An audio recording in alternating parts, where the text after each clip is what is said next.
Victory Venkatesh, Anil Ravipudi ఇద్దరిది successful combination. ఇప్పటికే F2, F3 లాంటి సినిమాలు చేసి మంచి హిట్లు కొట్టారు. ఇలాంటి కాంబినేషన్ లో మరో సినిమా అనౌన్స్ చేసినప్పటి నుంచే అందరిలో ఆసక్తి ఏర్పడింది. అందుకు తగ్గట్టుగానే సంక్రాంతికి వస్తున్నాం అనే టైటిల్ తో సినిమా అనౌన్స్ చేయడంతో అసలు ఏంట్రా ఈ సినిమా కథ ఎలా ఉండబోతోంది అని ఆసక్తి కలిగింది. దానికి తగ్గట్టుగానే ముందు కథ చెప్పేసి సినిమా ఎలా ఉండబోతోంది అని ముందే క్లారిటీ ఇచ్చేశారు అనిల్ రావుపుడి.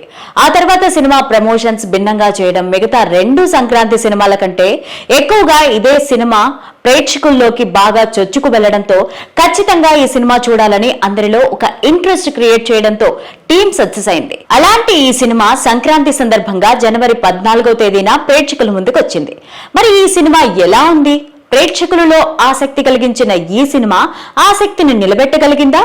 ఇలాంటి విషయాలు తెలియాలంటే ఈ సినిమాని బిగ్ స్క్రీన్ మీద చూడాల్సిందే. మీనాక్షి ఒక IPS, ఫారెన్ నుంచి వచ్చిన తెలుగుడైన ఓ బడా కంపెనీ CEO సత్య ఆకెల్లాకి సెక్యూరిటీ కల్పించాల్సిన బాధ్యత ఆమె మీద పడుతుంది. అయితే సీఎం కేశవను ఒప్పించి సత్యను తన ఫామ్ హౌస్ లో మంచి ట్రెడిషనల్ తెలంగాణ విందు భోజనం పెట్టిస్తానని తీసుకెళ్లాడు పార్టీ ప్రెసిడెంట్.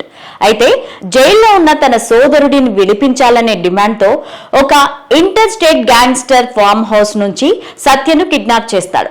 విషయం బయటికి చెప్పలేరు కాబట్టి సమర్థవంతమైన ఒక అండర్ కవర్ కాప్ కోసం చూస్తున్న సమయంలో దామోదర్ రాజు అనే ఒక మాజీ పోలీస్ అధికారి ఆ ఆపరేషన్ కి కరెక్ట్ గా సెట్ అవుతాడని అతన్ని రంగంలోకి దించే ప్రయత్నం చేస్తారు.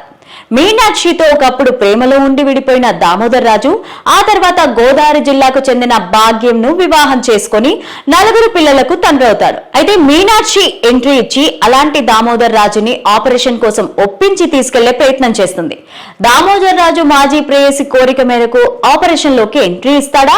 సత్య ఆకెళ్లకు అసలు విడిపించగలడా? తన భర్తను మాజీ ప్రేయసితో పంపించేందుకు ఐశ్వర్య ఒప్పుకుంటుందా? ఇలాంటి విషయాలే ఈ కథ.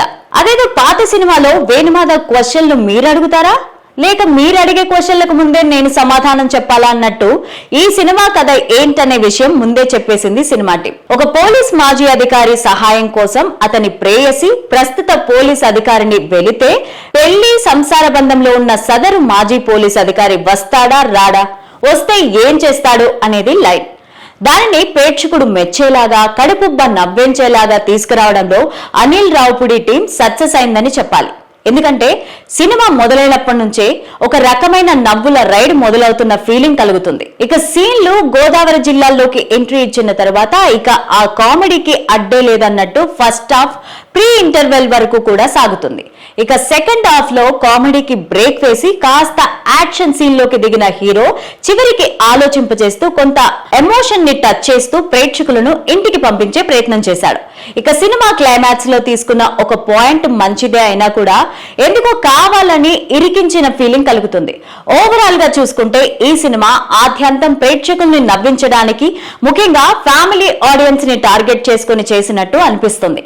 ఖచ్చితంగా ఫ్యామిలీ ఆడియన్స్ ఎంజాయ్ చేసేలాగా పలు అంశాలను మిళితం చేసిన విధానం ఆకట్టుకుంటుంది.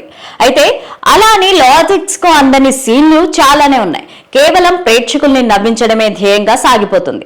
ఇక్కడ అలా ఎందుకు జరిగింది, ఇలా ఎందుకు జరిగింది అనే ఆలోచన పెట్టుకుంటే సినిమాను ఎంజాయ్ చేయలేరు. ఇక నటీనటుల విషయానికి వస్తే మాజీ పోలీస్ అధికారి పాత్రలో విక్టరీ వెంకటేష్ ఇమిడిపోయారు.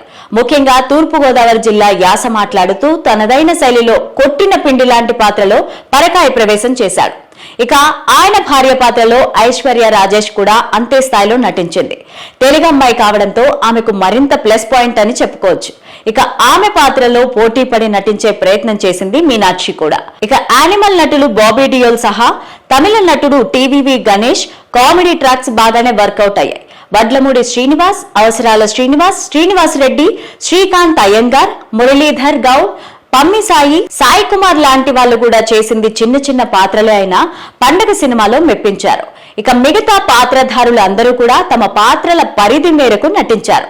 టెక్నికల్ టీం విషయానికి వస్తే ముందుగా అందరూ మాట్లాడుకునేది సినిమా మ్యూజిక్ గురించి. సినిమా ఈ రోజు ప్రేక్షకుల్లోకి విపరీతంగా చొచ్చుకుపోవడానికి కారణం మ్యూజిక్ డైరెక్టర్స్ డ్రీమ్స్. ఆ మ్యూజిక్ వినడానికే కాదు, స్క్రీన్ మీద చూడడానికి కూడా చాలా బాగుంది.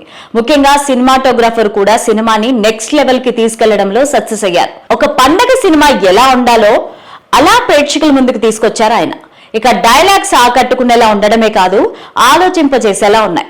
ఓ పక్క నవ్విస్తూనే ఆలోచింపజేసేలాగా కథ మలుచుకున్న తీరు బాగుంది. దిల్ రాజు, శిరీష్ నిర్మాణ విలువలు అద్భుతంగా ఉన్నాయి.